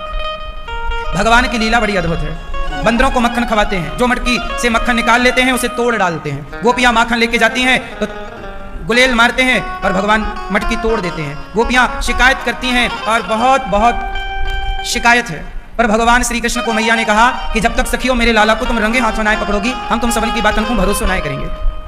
मैया कन्हैया को लेकर चली गई यमुना के तट पर। कन्हैया ने मिट्टी उठाई और खाई। बलराम भैया बोले, मैया मैया दारी के ने माटी खा ली कन्हैया ने। मैया बोली, चोरी लाला तेने माटी खाई, मुखड़ो खोल आ। जब कन्हैया ने इतना सा मुख खोला, इतने से मुख में पूरा ब्रह्मांड नजर आ गया। मैया घबराई कि मेरो छोरा है कि भगवान है। भगवान ने सारा भुला दिया मैया को जो देखा। जगत के पालनहार भगवान इतना सा मुंह खोलते हैं, इतना बड़ा ब्रह्मांड, माखन चुराते हैं। मानो भगवान कहते हैं कि मैं मक्खन चुरा रहा हूं, मैं लीला सामान्य कर रहा हूं, पर कंफ्यूज ना हो जाना, मैं हूं भगवान पर लीला कर रहा हूं। कहीं मुझे तुम सामान्य बालक ना समझ लेना। तब ब्रह्मांड इसलिए दिखाए ताकि आपको कन्फ्यूजन ना हो। इसके बाद एकदा गृहदासीसु यशोदानंद गेहिनी कर्मांतरनियुक्तासु निर्ममंच स्वयं दधी। आज भगवान ने मैया की साड़ी पकड़ ली। मैया दही मंथन कर रही हैं और दही मंथन जब कर रही थी तो भगवान ने मछानी पकड़ ली। कन्हैया बोले मैया मुझको दूध पिलाई दे। मैया बोली लाला तेरे लिए ताजो ताजो मक्खन निकाल रही हूँ, अब तू थोड़ा बैठ जा, मैं तेरे ताई मक्खन निकालूं, फिर तुमको मक्खन गोद में बैठ के खवाऊं। कन्हैया बोले ना मैया मुझको तो मक्खन नहीं, तेरे दूध चाहिए। अब मछानी पकड़ ली, मछानी चलाए तो उंगली मरुड़ जाए और ये हाथ मरुड़ जाए, तो मैया ने मछानी रखी, बैठ गई और कन्हैया को दूध पिवाई भी लग गई। कन्हैया दूध पी रहे हैं। अब सोचिए, राजा परीक्षित ने प्रश्न किया, हे सुखदेव भगवान, जगत का पेट भरने वाले भगवान, आज उनका पेट यशोदा मैया भर रही हैं। आखिर ऐसा कौन सा पुण्य किया यशोदा मैया ने कि जगत के पालनहार की माता बनने का सौभाग्य पाया है। तब सुखदेव जी कहते हैं कि राजन द्रोणो वसुनाम प्रवरो धरया सहभार्यया। ये यशोदा पिछले जन्म में धरा नाम की स्त्री थी। यशोदा मैया की कथा सुनो। यशोदा मैया पिछले जन्म में क्या थी? धरा नाम की स्त्री थी। ये खूब साधु संतों की सेवा करती थी। कोई भी साधु आओ, ब्राह्मण आओ, दीन दुखी आओ, जरूरतमंद आओ, सबको पेट भर भोजन देती थी। और कमाती कैसे थी? जंगल की लकड़ी बेचती और जंगल की लकड़ी बेचकर जो पैसा मिलता उससे भोजन के सामान सामग्री लाती और वो जो बनाती भोग लगा के बच्चों को खवाती और भगवान को भक्तों को खवाती। इनके कोई पुत्र नहीं था, कोई संतान नहीं थी। धरा माता के कोई संतान। आप लोग ना संतान के लिए रोते हैं, धन धान्य के लिए रोते हैं। आप लोग सोचते हैं हमारे पास भी पैसा होता तो हम भी दान करते। ऐसा ना सोचा करो। जो तुम्हारे पास है उसी से सोचो मत करो। धरा माता के पास कोई पैसा नहीं था। वो जंगल की लकड़ी बेचती और बाजार में जितना पैसा मिलता उससे दाल चावल सब्जी रोटी खरीदती, आटा दाल चावल, और अपने घर में चूल्हे में बनाती और जो साधु आ जाए पवाती। ये सेवा जो संतों का जूठन बचे खिलाकर खाने का नियम था। अब बताओ, जरूरी छोड़ी है कि दान पुण्य करने के लिए मेरे पास करोड़ों हो। अरे आपके पास कुछ नहीं है, 1 रुपए तो होगा। कोई बात नहीं, 1 रुपए भी नहीं है तो थाली पर 2 रोटियां तो होंगी। उस 2 रोटी में 1.5 रोटी आप खा लो, आधी रोटी आसपास कोई कुत्ता मिल जाए, गैया मिल जाए, पशु मिल जाए, चींटी मिल जाए, उसे आधी रोटी का दान कर दो। ये भी तो दान है भाई। खाने के पहले खिलाने का नियम है। चाहे आप किसी भूखे को खवाओ, साधु को। हम कहते हैं कोई ना होए तो मुट्ठी भर आटा तो होगा सबके घर में। मुट्ठी भर आटा निकालो और अपने आसपास कोई पेड़ पौधे लगे हो वहां डाल दो, वहां चींटियां खा लेंगी उस आटे को। कौन खा लेगा? सैकड़ों चींटियां खाएंगी। तो सैकड़ों चींटियों का पेट भरने का पुण्य मिला कि नहीं? खिलाकर खाने का विधान है सबके लिए। कभी भी बिना खवाए मत खाना। बात समझे? ये नियम गृहस्थों का विशेष है। गृहस्थों का धर्म क्या है? क्यों भैया आप गृहस्थ हो? क्या धर्म है गृहस्थ का? बताओ, गृहस्थ के घर से कितनी रोटियां निकलनी चाहिए रोज? कितनी रोटियां निकलने का विधान है? गृहस्थ के घर से हमेशा कितनी रोटियां निकलनी चाहिए? कितनी? 3। पहली रोटी गाय की, दूसरी रोटी किसी भूखे की, प्यासे की, जरूरतमंद की, साधु की, संत की। तुम्हारे दरवाजे पर कोई भी हो, वो लंगड़ा भी हो सकता है, अंधा भी हो सकता है, कोई लोहार हो सकता है, कुम्हार हो सकता है, ब्राह्मण हो सकता है, कोई भी हो सकता है। कोई भी भूखा तुम्हारे द्वार पे पड़ा है आसपास, तो पहले उसके दूसरी रोटी, भैया रोटी का मतलब है उसे भोजन दो। गैया की रोटी निकाल दी, कुत्ते की निकाल दी आखिरी, और किसी भूखे को भोजन दो। भाई पहली रोटी तो गाय की है ना, आखिरी कुत्ते की है ना, साधु की रोटी कौन निकालेगा? भाई गृहस्थ के द्वार से साधु संतों की रोटी निकलती है कि नहीं? गौरी गोपाल वृद्ध माताएं हैं, गौरी गोपाल आश्रम में वृद्ध माओं की रोटी कौन निकालेगा? हजारों संत भोजन करते हैं, गौरी गोपाल में की रोटी कौन निकालेगा? हजारों भक्त लोग यहां भोजन करते हैं, रोटी कौन निकालेगा? आप गृहस्थ ही तो निकालेंगे। तुम रोज की 1 रोटी गाय को खवाओ, 1 रोटी कुत्ते को खवाओ, और 1 रोटी साधु संत ब्राह्मण वृद्ध माँ दीन दुखी के नाम से निकालो, और 1 रोटी सदा समाज की सेवा के लिए निकलती रहे, 1 गौ सेवा के लिए निकलती रहे, 1 कुत्ते के लिए निकलती रहे। तब चौथी रोटी आप खाओ, चौथी रोटी आप भगवान को भोग लगाओ, प्रेम से भोग लगा के आप पाओ। बात समझ में आई? अब जिसके घर से नियम से रोटी गाय की गाय को मिले, कुत्ते की कुत्ते को मिले, साधु संत की रोटी जरूरतमंदों की रोटी जरूरतमंदों को मिले, वो घर कभी दुखी हो ही नहीं सकता। गारंटी लेता हूं, तुम्हारे द्वारा दिया गया दान, अन्नदान, तुम्हारे जीवन में आने वाली हर बाधा को सुदर्शन बनकर काट देता है। रोटी कैसी होती है? गोल, सुदर्शन जैसी नहीं होती। इसलिए साहब रोटी का दान बहुत बड़ा दान है। एक रोटी रोज निकालो सब लोग, तो 30 दिन की कितनी रोटियां हो गई? 30 रोटियों का हर महीने सहयोग करना चाहिए आप लोगों को गौरी गोपाल में, वृद्ध माओं के लिए, संतों के लिए। एक रोटी नियम से दान, एक दिन नहीं करना चाहिए दान, सदा। भले एक रोटी का दान करो, हम ये नहीं कहते लाखों का दान करो, नहीं, एक रोटी, पर नियम ना टूटे।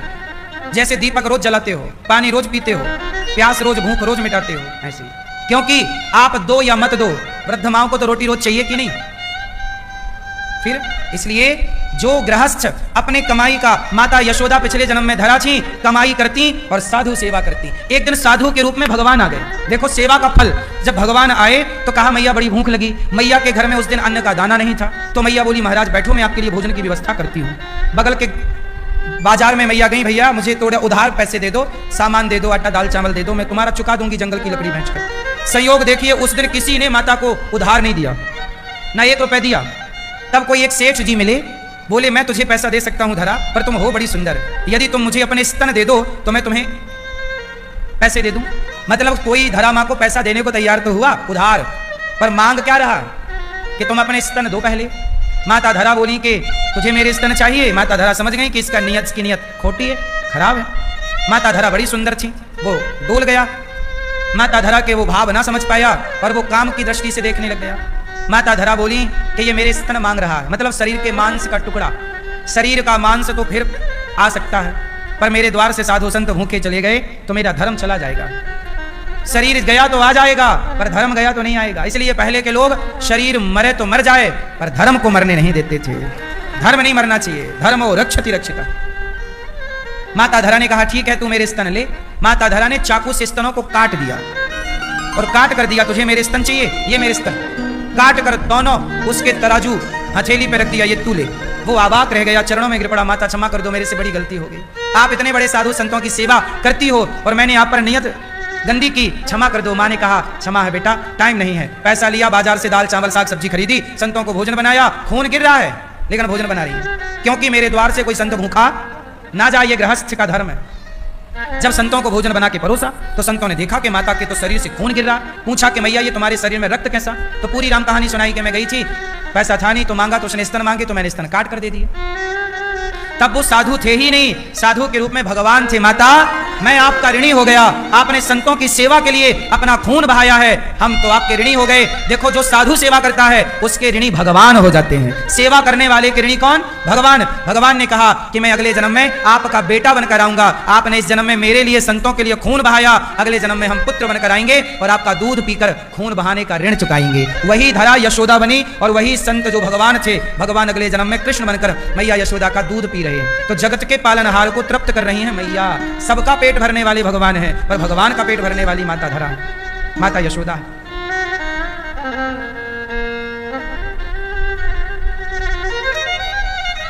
क्या बताएं भक्तों, माता धरा ने केवल साधु सेवा के कारण कृष्ण जैसे पुत्र को पाया।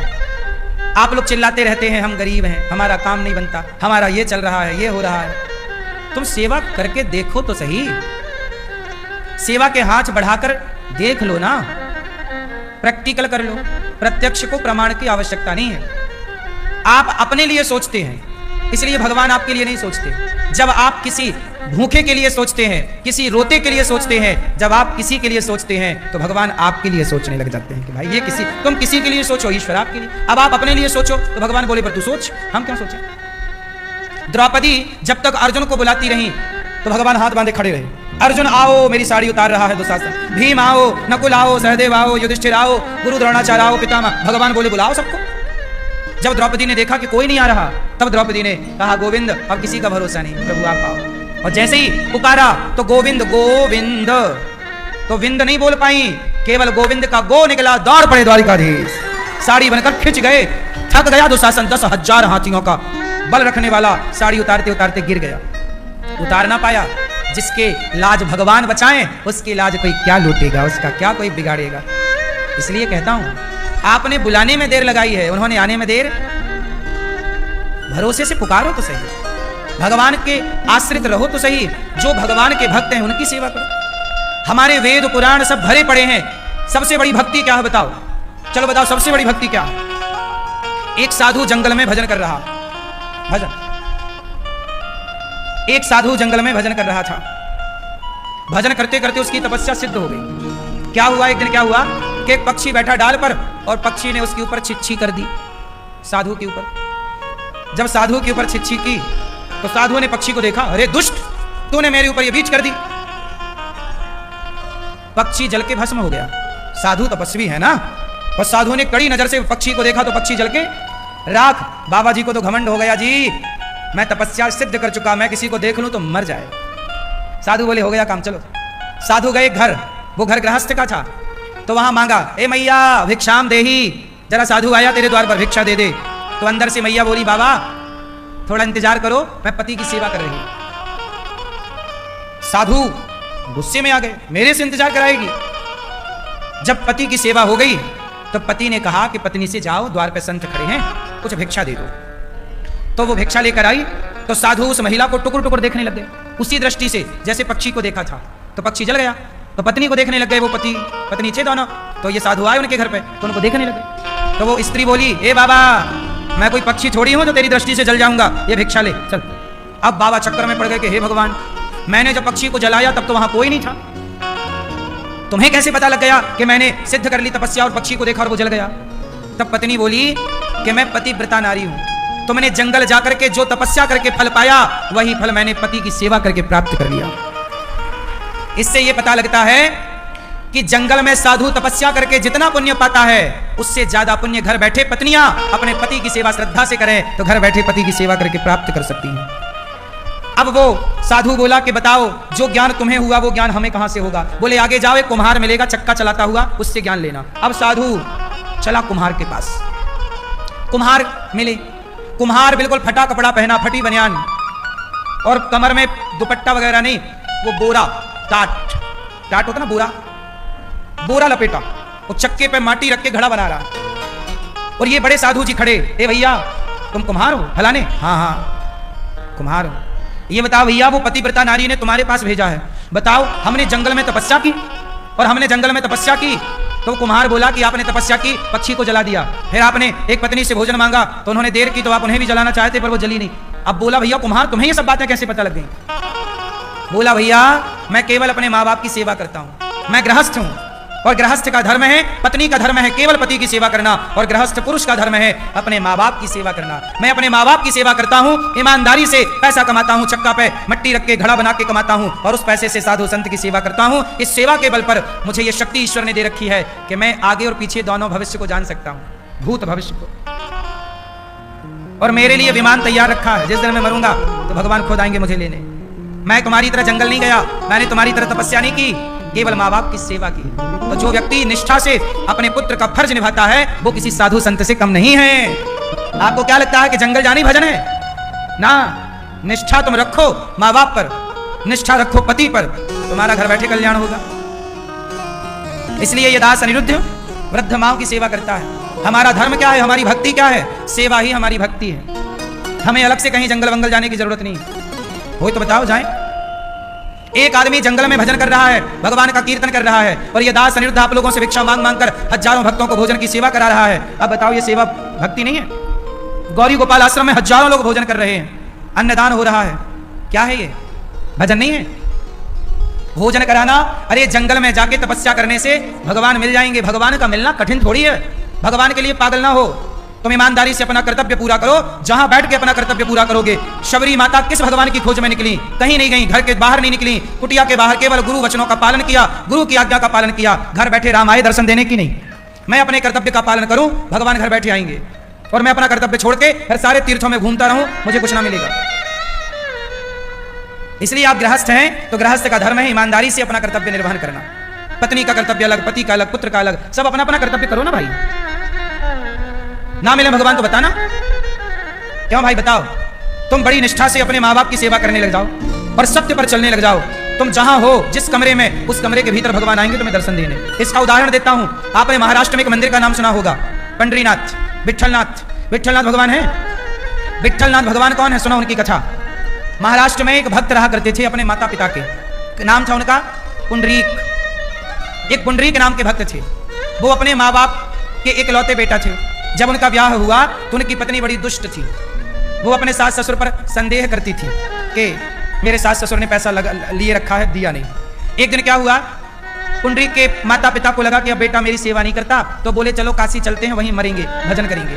तो दोनों पति पत्नी काशी चले। तो पत्नी ने पति से कहा कि जाओ पति देवता, तुम्हारे माँ बाप बहुत सारा पैसा लेके जा रहे हैं, अपने को तो दिया नहीं, जाओ पीछा करो। तो माँ बाप का पीछा करते करते बेटा महाराष्ट्र से काशी आ गया। काशी आया तो वो घाट के ऊपर सो रहे थे। तो बैग में हाथ डाल के देखा पुंडरीक ने कि मेरे माँ बाप ने कितना पैसा इसके अंदर रखा है, या सोना चांदी। बैग में हाथ डाला तो उसे कुछ नजर नहीं आया। तभी क्या हुआ कि वहां से स्त्री निकली, गंदे कपड़े पहन के निकली, और गंदे कपड़े पहन के आई और पुंडरीक के जो माँ बाप सो रहे थे उन माँ बाप का दर्शन किया। और दर्शन किया तो वो गंदी कपड़ा पहनने वाली महिला बिल्कुल शुद्ध हो गई, साफ कपड़े पहन के वो गई और गंगा जी नदी की तरफ जाने लगी। तो ये पुंडरीक दौड़ा, अरे देवी रुको रुको रुको, कौन हो तुम, कौन हो तुम? तब उन्होंने कहा कि बेटा मैं गंगा मैया हूं। गंगा मैया? तो आप मेरे पिता के पास क्यों आई? कहा कि बेटा मैं बड़ी अशुद्ध हो गई थी और आपने पहले गंदे कपड़े पहने थे, काली थी आप, बाद में आप गोरी हो गई, मेरे पिता को देख के कैसे हुआ? तब गंगा मैया बोली कि जब से तू काशी आया है तब से मैं अशुद्ध हो गई। तेरे जैसा नालायक बेटा जो अपने बाप की सेवा करता नहीं, माँ बाप पर संदेह करता है, तुम जैसे नालायक बेटा जब गंगा स्नान करते हैं तो गंगा अशुद्ध हो जाती है। गंगा भी अशुद्ध होती है। कब? अब सोचिए, गौरी गोपाल वृद्धाश्रम में जो वृद्ध माएं रहती हैं, अब जिसने अपनी माँ को घर से निकाल दिया हो, ऐसा बेटा जब गंगा नहाने जाएगा तो इन पापियों के स्पर्श से गंगा अशुद्ध हो जाती है। तब गंगा मैया बोली कि तेरे जो माँ बाप हैं वो बड़े भक्त हैं भगवान के, और जब मैं गंगा मैया जब मैं किसी भक्त का दर्शन करती हूँ तो मैं मुक्त हो जाती हूँ उस पाप से। तुम जैसे पापी नहाते हैं मैं अशुद्ध होती हूँ, और कोई भक्त का दर्शन कर लेती हूँ तो मैं शुद्ध हो जाती हूँ। तब पुंडरीक को बड़ी ग्लानि हुई, हे भगवान मैं इतना पापी हूँ, मैंने अपनी पत्नी के चक्कर में मैंने अपने बाप पर संदेह किया, माँ पर संदेह किया, चरणों में गिर पड़ा आधी रात को, माँ क्षमा कर दो। माँ बोली क्या हुआ बेटा? माँ मैं अपराधी हूँ, मैंने आपकी सेवा नहीं की, मैंने आप पर संदेह किया, आपने मुझे जीवन दिया, जन्म दिया। माँ बाप को उठा कर ले गया घर, और इतनी सेवा की माँ बाप की कि माँ बाप थूकते तो बर्तन लाके नहीं, अपनी हथेली पे माँ बाप का थूक ले लेता, और बड़ी निष्ठा से बूढ़े माँ बाप की सेवा करता। एक दिन द्वारिकाधीश रुक्मणी जी के साथ भोजन करके दोपहर में वॉकिंग कर रहे थे, टहल रहे थे। तो भगवान बोले मुझे जाना है आज एक भक्त के दर्शन करने। तो रुक्मणी मैया बोली हमें भी ले चलो। अरे आप मत जाओ, नहीं नहीं हमें। तो रुक्मणी जी भी चली। कन्हैया बोले मैं आ रहा हूं अभी। तो आज द्वारिकाधीश कहां गए? पंढरपुर गए। और पंढरपुर गए तो कुंडलीक के घर में आंगन था, तो आंगन पे खड़े हो गए कमर में हाथ रख के और आवाज लगाई, ए कुंडलीक, पुंडरीक, पुंडरीक सुन बेटा मैं भगवान हूं, आजा मेरा दर्शन कर ले। तो पुंडरीक ने कहा कि प्रभु आप मुझे अपना दर्शन देने क्यों आए हो? बोले तू अपने माँ बाप की सेवा करता है, तूने माँ बाप की सेवा इतनी निष्ठा से की कि मैं बड़े बड़े साधु संत जो दिन रात मेरा ध्यान करते हैं, मैं उन साधु संतों को इस तरह सुलभ नहीं हुआ, पर तूने माँ बाप की सेवा की, मैं बिक गया तुझ पर बिक गया बेटा, तू मेरा दर्शन कर। तो पुंडरीक बोला कि प्रभु मैं अभी आपका दर्शन नहीं कर सकता, अभी मैं अपने माँ बाप की सेवा में हूँ, मेरे माँ बाप बस सोने वाले हैं, यदि मैं उठूंगा तो उनकी नींद खराब हो जाएगी, अभी सोए हैं, थोड़ा गहरी नींद में चले जाएं फिर मैं करूंगा काम। तब एक ईंट उठाई और ईंट फेंक दी भगवान की तरफ, तो कहा कि तब तक आप इस ईंट पे खड़े रहो। आज भी पंडरीनाथ जी ईंट पर खड़े हैं। और भगवान जब उसके माँ बाप सो गए तो वो अपने माँ बाप को सुला कर कर्तव्य करके आया और भगवान जी का दर्शन किया। भगवान जी ने कहा पुंडरीक तुमने माँ बाप की सेवा की है, तुम युगों युगों तक जाने जाओगे, बताओ मैं क्या करूं, तुम क्या चाहते हो? तो पुंडरीक जी बोले कि प्रभु आप ऐसा करो कि जैसे मेरे द्वार पर आप मुझे दर्शन देने आए हो, जैसे खड़े हो सदा ऐसे खड़े रहकर भक्तों को दर्शन देते रहो, आप यहाँ से कभी मत जाओ, कभी मत जाओ। भगवान बोले तथास्तु। आज भी भगवान उसी जगह पर जस के तस खड़े, उन्हीं का नाम है विट्ठलनाथ जी, उन्हीं का नाम है पंडरीनाथ जी। बोली विट्ठलनाथ भगवान की। देखिए एक बेटे को दर्शन देने आए, जंगल में जाके तपस्या करना ही जरूरी नहीं है साहब, भगवान के लिए माँ बाप को छोड़ना जरूरी नहीं है, भगवान के लिए पत्नी पुत्र का त्याग करना जरूरी नहीं है, भगवान के लिए त्याग करना है तो छल कपट झूठ निंदा चुगली का त्याग करो और अपने कर्तव्यों का ईमानदारी से पालन करो। भगवान ना मिले तो बताना